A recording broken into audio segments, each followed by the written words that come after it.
Sekarang tafsir yang kedua, surat apa? Ya, surat 17 ayat pinten tadi? 20. Nah, sekarang tiba saatnya bersikap tawadhu kepada orang tua. Apa pengertian dari waqfid janahan dzulli minar rahman ini? Ibu-ibu sekalian yang dimuliakan Allah, perlu kita catat dengan catatan yang kuat. Bentuk wujud dari birrul walidainnya seorang anak kepada orang tua. Saya ulangi, bentuk atau wujud birrul walidainnya seorang anak kepada orang tua, berbuat baiknya anak kepada orang tua, itu secara global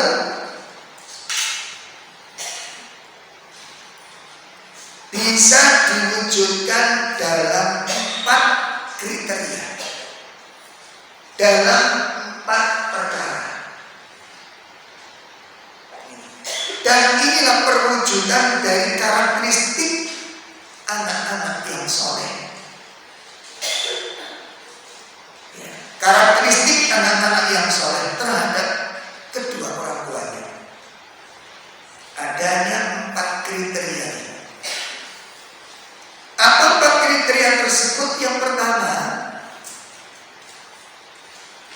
anak yang soleh itu adalah anak yang berusaha. Anak-anak yang berjuang untuk menjadikan dirinya, ya, anak-anak yang berusaha, anak-anak yang berjuang untuk membentuk dirinya menjadi qurrata a'yun bagi kedua orang tua.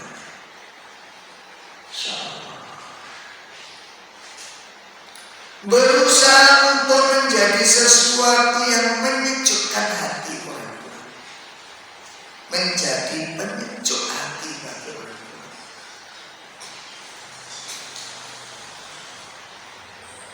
Nih, ini yang pertama, nanti akan kita jelaskan. Yang kedua,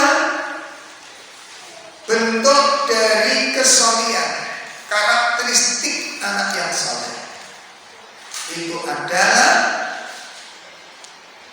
mempersiapkan dirinya, mempersiapkan dirinya untuk menemani,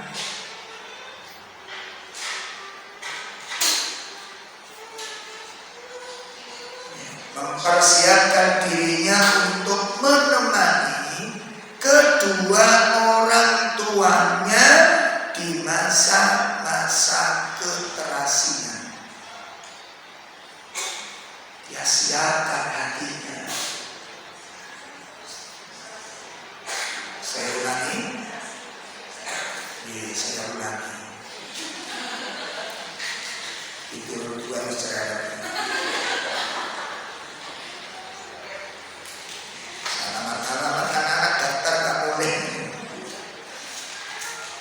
Jadi mempersiapkan dirinya untuk menemani kedua orang tuanya di masa-masa keterasingan.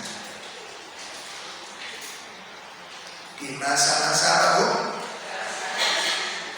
Nah, yang dimaksud masa keterasingan itu waktu apa? Jadi disiapkan dirinya, hatinya, keluarganya, pasangannya untuk bisa menerima kedua orang tua di masa orang tua sudah keluarga. Itu kriteria yang soleh. Insyaallah.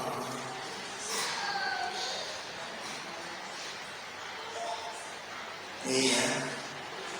Kemarin bulan yang lalu kita rekreasi ke tempat panti jompo, ya Allah. Air mantap tolong yang keluar. Saya ngaji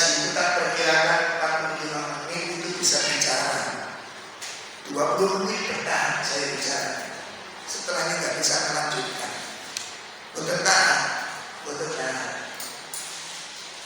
Baru datang itu sudah ada, anakku nyambangi aku. Ternyata sudah berbulan-bulan anaknya nggak muncul.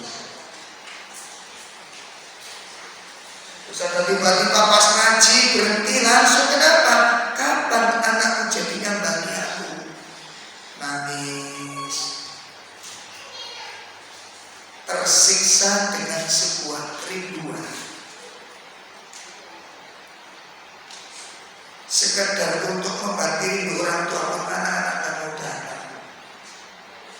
Di orang tua ini kok kangen, rindu. Seperti anak-anak kita di pesantren, kalau mengharap kedatangan orang tua, kalau ini orang tua lebih berat dari itu. Ya Allah, dan diri ini semakin merasa berdosa. Betul itu. Diri ini merasa banyak berdosa. Ternyata nek kangen, gak kepingin apa-apa. Kangen, delok aku ki wong tua. Lihat aku ini orang tua. Aku lemah di sini. Aku itu orang di sini ini. Lihat kan gitu. Aku ini sudah mandi apa belum? Aku ini sehat apa enggak? Lihat kan. Itu pun tidak ada yang berkenan untuk misalnya. Ya Allah, saya ngaji itu tak jatah 45 menit, baru 20 menit bertahan. Saya melihat fenomena di depan mata saya langsung. Wajah-wajah yang penuh kerinduan dari anak-anak, wajah-wajah yang penuh dengan penderitaan di masa tua. Yang dilihat kenapa kok orang-orang lain yang mengunjunginya, majelis-majelis taklim, yayasan-yayasan, mana anak yang aku lahirkan? Mana anak yang aku gendong? Mana yang anakku yang aku timbang-timbang, yang aku doakan? Mana wajah-wajah yang dirindukan? Kita ini hanya pengalih perhatian saja. Sesaat, 1 jam selesai sudah. Kerinduan itu menyelimuti hati itu kembali. Ada yang cerita langsung ke ibu-ibu itu. Saya di sini dipisahkan pada anak saya, nak. Loh, kenapa kok dipisahkan? Mantu saya nggak mau tak ikuti. Itu ceritanya aneh-aneh, ya Allah. Ini karakteristik anak-anak yang soleh. Maka ibu harus di dalam hati, harus ada rencana, harus ada cita-cita. Jangan sampai kita siksa orang tua kita dengan kerinduan. Ya Allah. Nanti akan kita bahas. Kemudian yang ketiga, kriteria anak yang soleh. Karakteristik anak yang soleh itu adalah anak-anak yang berusaha membantu orang tuanya yang sudah lemah, membantu orang tuanya yang sudah tidak bertenaga ini untuk menyempurnakan ketaatan kepada Allah. Jadi karakteristik anak-anak yang soleh adalah berusaha membantu kedua orang tuanya yang sudah tidak berdaya ini untuk tetap bisa menyempurnakan ketaatan kepada Allah. Tidak bisa tanpa ada seorang anak itu. Tubuh sudah tidak bisa dipakai untuk berjalan. Tangan sudah tidak bisa dipakai untuk megang. Sebagian kita lihat orang tua ini sudah lumpuh, stroke. Kira-kira itu di masa tua kita nanti, tangan siapa yang memegang tubuh kita? Pasti anak-anak kita loh. Pasti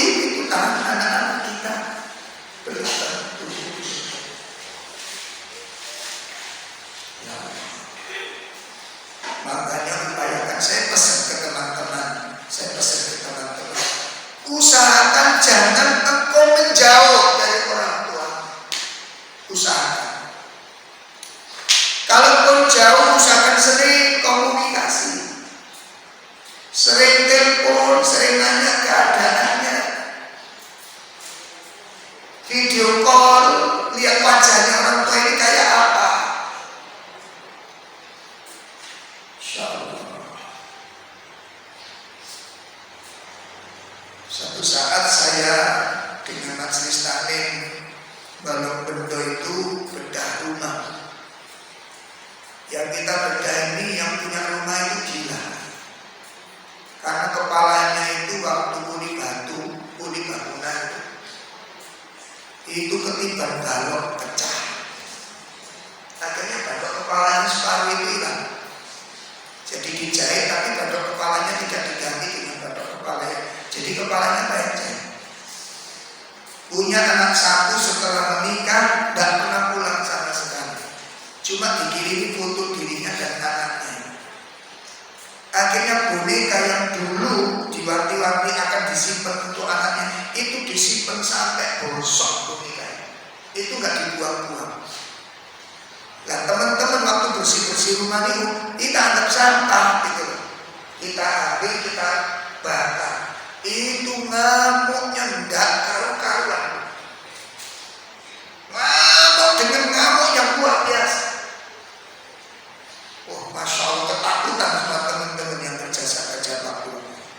Akhirnya setelah dohor, Dokter Krishna datang ke sana, dia santai minta maaf. Mas, minta maaf ya. Sampaikan ke Ustadz tadi saya marah-marah. Ustadz kesini tidak saya hormati, malah saya marah. Ditanya sama Dokter Krishna, loh kenapa jenengan tadi kok marah-marah? Lah wong ngawur. Itu barang berharga di rumah dibakari semua. Boneka Pak, boneka itu sudah lusuh. Bener memang, lusuh memang. Tak simpen di dalam tanah itu Mas, supaya nggak hilang. Ternyata apa itu? Itu obat yang paling mujarab di saat bapak ini kangen sama anak dan cucunya. Itu bisa tidur kalau sudah ngomong boneka. Masya Allah.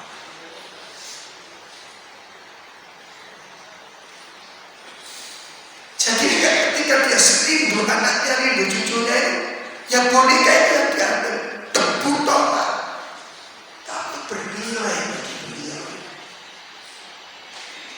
Akhirnya dia teriak lagi, kalau begini nanti aku pegang apa kalau aku rindu sama anakku? Pertanyaan sederhana, anaknya itu kira-kira apa yang dirasakan orang tua?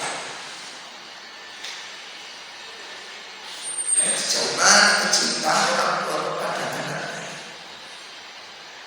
Ya Allah. Oh, ini yang ketiga, kriteria anak yang soleh. Yang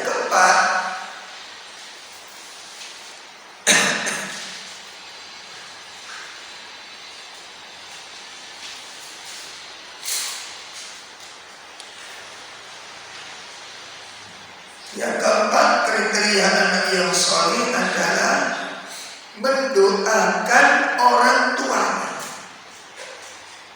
di waktu masih hidup,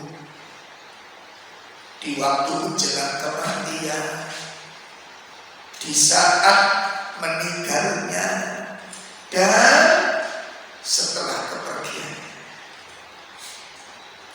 Kenapa? Karena hanya anak yang soleh yang bisa melakukannya. Yang gak soleh gak mungkin. Yang gak soleh gak mungkin. Makanya tolong nanti kalau ibu tidak berkeberatan, saya kasih PR. Saya tulis dengan tulisan yang cukup indah. Tunjukkan tulisan terbaik. Ditulis, diberikan figuran, dipasang di kamar. Saya tulis kalimat yang sederhana. Di saat kesendirianmu di dalam kubur. Di saat kesendirianmu di dalam kubur. Karena kita akan mengalami sendirian.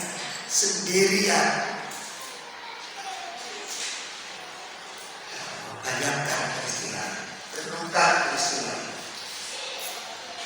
Nah, Ibu, mari kita lihat tafsir surat Al-Isra ayat berapa tadi?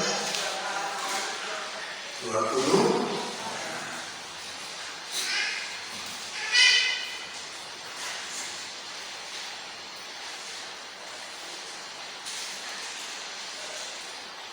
Tafsir dari surat Al-Isra 24, waqfid lahuma jana'an dhulli minar rahmah wa qur rabbi irhamhuma kama rabbayani shaghira.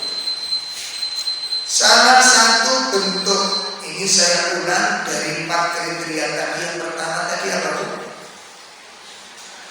Berusaha untuk menjadikan dirinya sebagai. Salah satu sifat qurrata a'yun itu adalah at-tawadhu, tafsir dari ayat ini. Waqfid lahuma janahad dhulli minar rahmah. Terus bagaimana sih kira-kira contoh ketawadhuan seorang anak kepada orang tua itu kayak apa bentuknya? Standarnya itu kayak apa? Ada sebuah kisah yang menarik dari seorang ulama besar, Imam Abu Hanifah. Imam Abu Hanifah. Beliau ini memiliki seorang ibu yang unik. Ibunya itu ngapunten cerewet.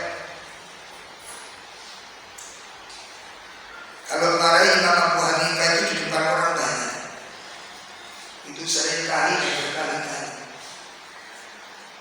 Dan Imam Abu Hanifah kalau udah marahi begitu nggak berani menatapkan wajahnya ke wajah ibunya,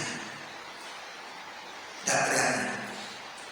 Dia tundukkan wajahnya. Nah, satu saat sang ibunda itu memanggil Imam Abu Hanifah, lalu bertanya, "Ya Abu Hanifah, aku telah melakukan sebuah kesalahan. Aku pernah bersumpah dan aku melanggarnya.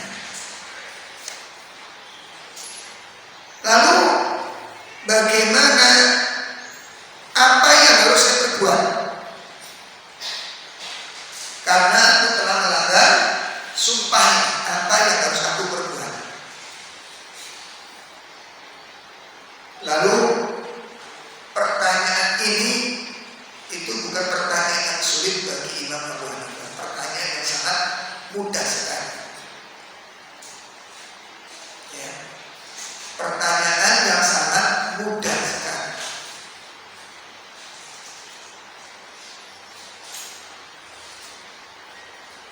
Bagi Imam Abu Hanifah ini masalah fikih dan itu ahli beliau. Maka Imam Abu Hanifah pun membacakan surat Al-Maidah ayat 89. Surat Al-Maidah ayat 89. Dibacakanlah ayat itu kepada ibundanya. Nah, sudah ditulis saja itu. Setelah dibacakan, apa kata ibundanya? La arda, saya gak puas. Masa cuma begini aja jawabannya? Ya, saya gak puas dengan jawabanmu, pokoknya saya gak puas, kata ibundanya. Illa bima yaqul zur'ah al-qas, kecuali kalau kamu mau mengantarkan aku ke rumah Imam Zur'ah al-Qas, dan aku baru puas kalau dia yang jawab. Masya Allah.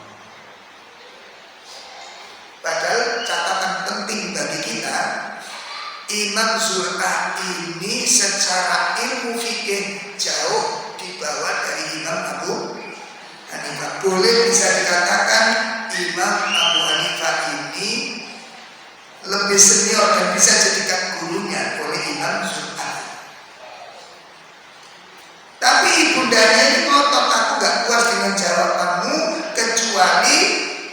mendengar jawaban langsung dari Imam Zur'ah. Ini kalau kira-kira kita jadi Imam Abu Hanifah ini kira-kira gimana? Bunyi apa dia? Imam Zur'ah jelas jauh di bawah kita. Imam Zur'ah jauh di bawah kita. Satu bisa kita Imam Abu Hanifah. Sudah diberitahu jawabannya nggak puas. Paling banter nanti kalau ketemu Imam Zur'ah pun akan nyuruh Imam Abu Hanifah jawab. Itu pasti nggak mungkin enggak. Ternyata yang dilakukan oleh Imam Abu Hanifah apa benar ibu nanti akan puas dengan jawaban Imam Zur'ah? Kata ibu benar. Saya hanya puas kalau jawabannya dari Imam Zur'ah. Subhanallah, Imam Abu Hanifah langsung menyiapkan keledainya dan tidak membantahnya satu kata pun. Tidak ada pembicaraan sama sekali. Nah, setelah itu dituntun keledai itu oleh Imam Abu Hanifah sendiri, diantar sendiri, dituntun sampailah ke rumah Imam Zur'ah.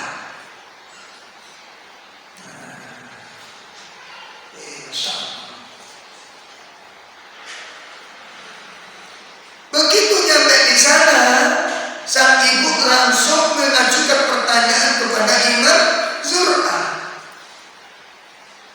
Ya Imam, aku punya masalah begini. Gimana tanggapan? Mendapat pertanyaan dari ibunda Imam Abu Hanifah ini, Imam Zur'ah bingung setengah mati. Kenapa? Kenapa? Karena yang nganterin ibundanya ini adalah gurunya.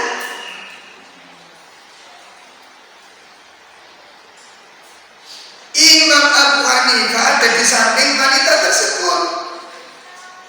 Imam Zur'ah berkata, "Uftiki ya wa ma'akifaki bi kufadul kufa." Wahai Umi, apakah saya harus berfatwa kepadamu? Apakah saya harus menjawab pertanyaanmu sementara di samping Anda ini itu adalah orang nomor satu di dunia. Itu lama jauh di atas saya. Apa saya jawab pertanyaan panjenengan ini? Subhanallah. Qala Abu Hanifah. Karena jelas Imam Zur'ah tidak mau menjawab. Akhirnya Imam Abu Hanifah pun memberi kode kepada Imam Zur'ah sambil berkata, "Aftiha ya Imam Zur'ah, tiga dawakannya." Hai Imam Zur'ah, aku tolong jangan benar. Karena ibuku kesini tanya puas dengan jawaban. Ini tak jawab tak puas. Tolong ya, kamu jawab begini dan begini. Kita jawab aja. Itu kasih kode. Ibunya nggak ngerti. Akhirnya dikasih kode oleh Imam Abu Hanifah. Abdiha, tolong jawab pertanyaan ibuku. Tolong kamu jawab begini dan begini. Tunjukkan ini dalilnya, ini jawabannya. Tolong sampaikan kepada ibuku. Yang dibutuhkan itu suaramu. Akhirnya Imam Abu Zur'ah pun menjawab persis yang dikodekan oleh Imam siapa? Abu Hanifah. Fa'ataha, kemudian Imam Zur'ah memberi fatwa, menjawab sebagaimana yang telah dikodekan oleh Imam Abu Hanifah. Setelah itu apa? Farodiyah. Ibunya mengatakan, nah, jawaban ini yang aku buat. Bu, kalau kita jadi Abu Hanifah, kira-kira jawabannya persis, karena jawaban itu dari kodenya Imam. Begitu dijawab Imam Sultan, persis dengan jawaban yang tadi disampaikan Imam Abu Hanifah. Ibu mengatakan, Farobi'ahuri dosa. Ini jawaban yang betul-betul. Ya Allah. Maka Imam Abu Hanifah pun mengatakan, ya Umi, apakah Anda puas? Ya, aku puas. Nah, kalau Anda puas Umi, saya pun puas. Alhamdulillah Umi sudah mendapatkan jawaban. Diajak pulang tanpa ada satu kata pun. Masya Allah. Bisa Anda dapat jodoh. Begitu saat jalan-jalan, Imai dikasih kuliah subuh. Ayo coba. Atau mungkin berobat. Mungkin Anda dokter, Anda sudah pengalaman, terus sudah cocok dengan resep Anda, minta resep dokter yang lain. Yang penting junior dari Anda. Terus di sana puas dengan resep itu, pada resepnya foto menang ngomongin.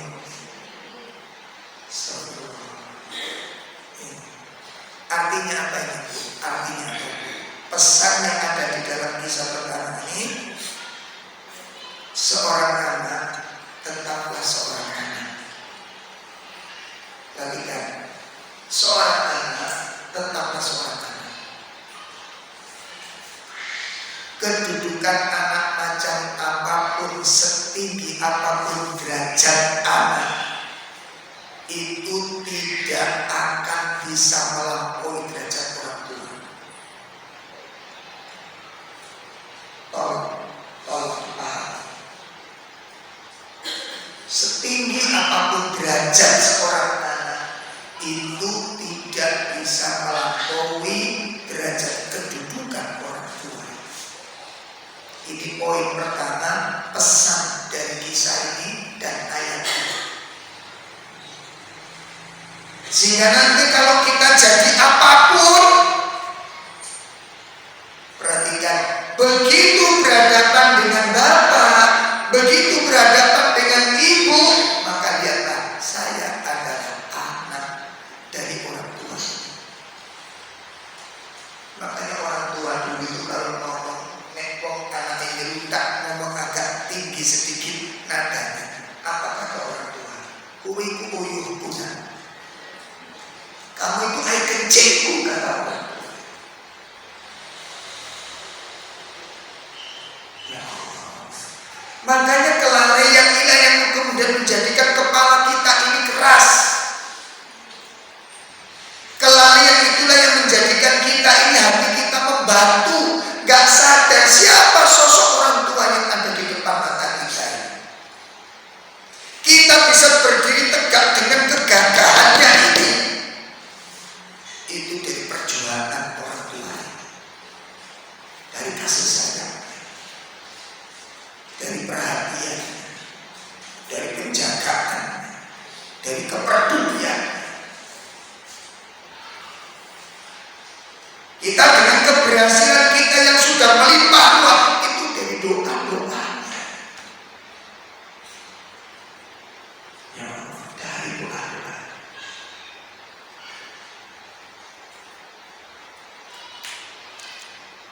Masya Allah. Makanya kita gak bisa menyelami hati orang tua dengan optimal, gak bisa. Banyak yang disembunyikan orang tua. Dan orang tua itu terus berdusta. Terus berdusta, sejak awal terus berdusta untuk kebaikan kita. Dulu waktu kecil nungguin kita, waktunya istirahat, Pak Ibu istirahat, Pak.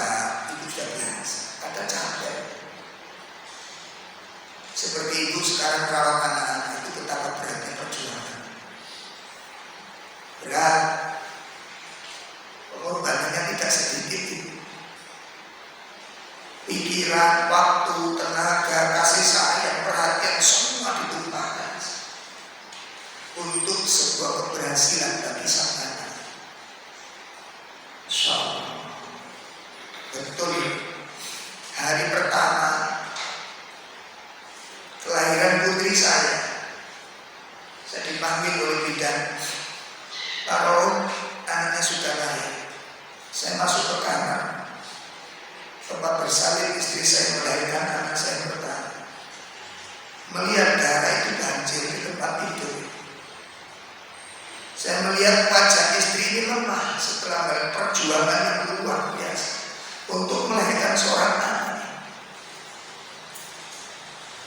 dengan tenaga yang dioptimalkan. Setelah itu dia menangis karena kasih sayang. Melihat suara anaknya menangis menjadi anakku berhasil, anakku sehat, anakku sukses. Masya Allah.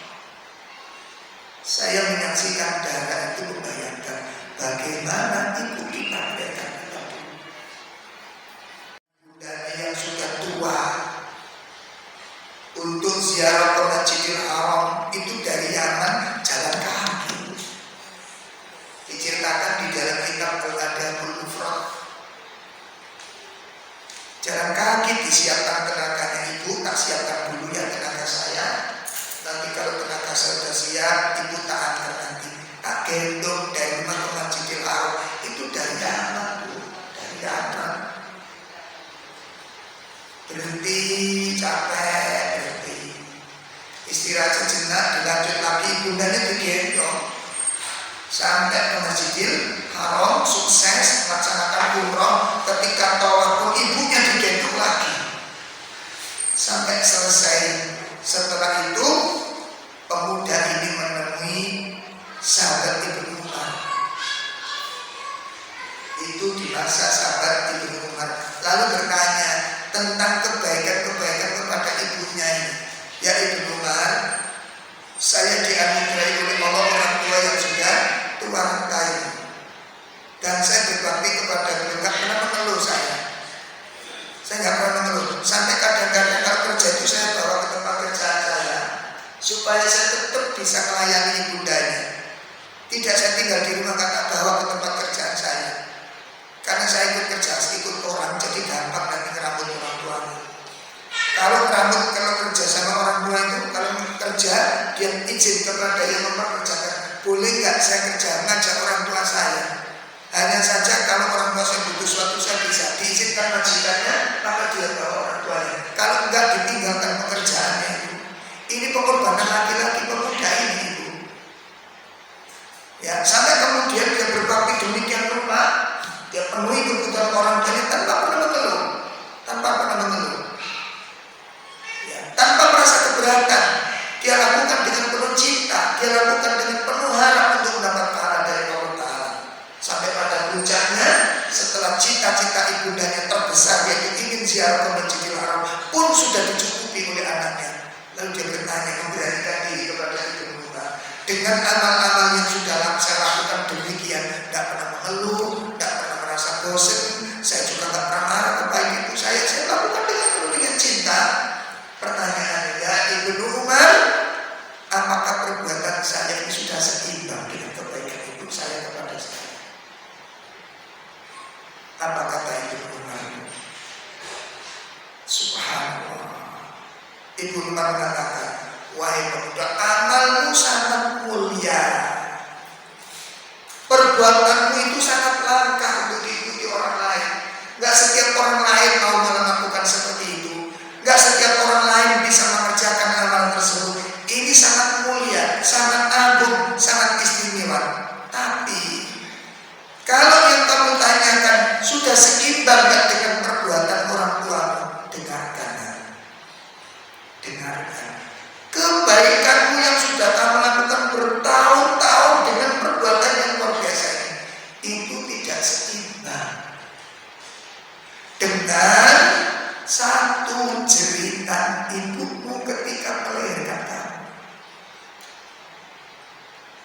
Gak seimbang dengan satu jeritan ibumu ketika melahirkan kamu.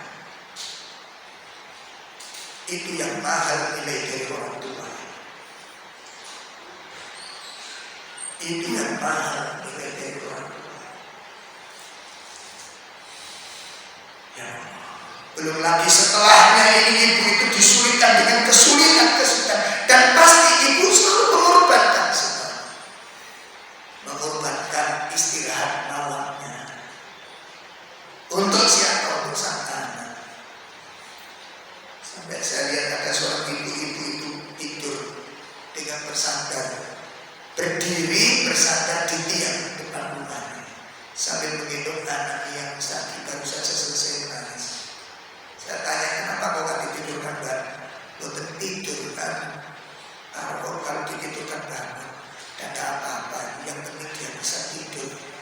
Nilai pengorbanannya dinilai dengan apa pikirannya? Dibayar dengan apa perjuangan orang tua semacam ini? Bisa dengan 100.000 per bulan yang kita berikan hari ini, atau 500 atau 1 juta per bulan. Belum lagi kalau kita sakit itu, Masya Allah. Dan itu terulang sampai kita pun sudah punya anak-anak, ini pun orang tua kita masih suka bohong dengan kita. Begitu dengan cucunya sakit itu dia segera datang ke rumah kita, menggantikan posisi kita, menggendong cucunya. Kita disuruh istirahat, ketika ibu pun jenengan istirahat, enggak apa-apa, padahal capek. Ibu selalu bohong dengan kita. Itu sudah menjadi kebiasaan ibu kita bohong dengan kita untuk memberikan yang terbaik.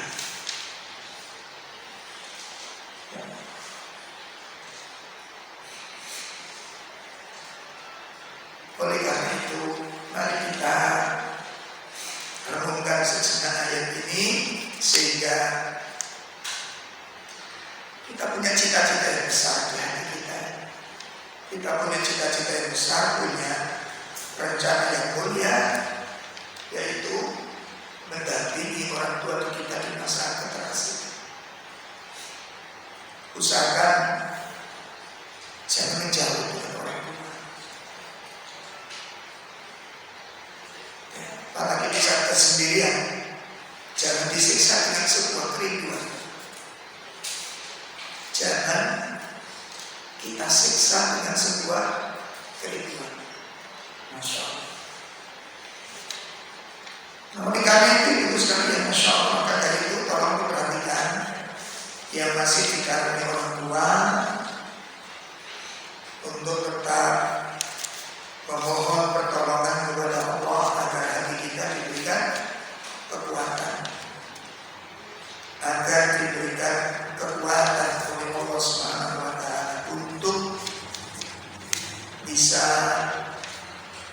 mendampingi orang tua kita dan memberikan hadiah teristimewanya yang nantinya itu akan menjadi sebuah kebanggaan di sisi Allah tentang sebuah birrul walidain. Nah, ibu sekalian yang dimuliakan Allah, ini yang bisa kami sampaikan dalam kajian kita pada pagi dan siang ini. Nah, insya Allah Ta'ala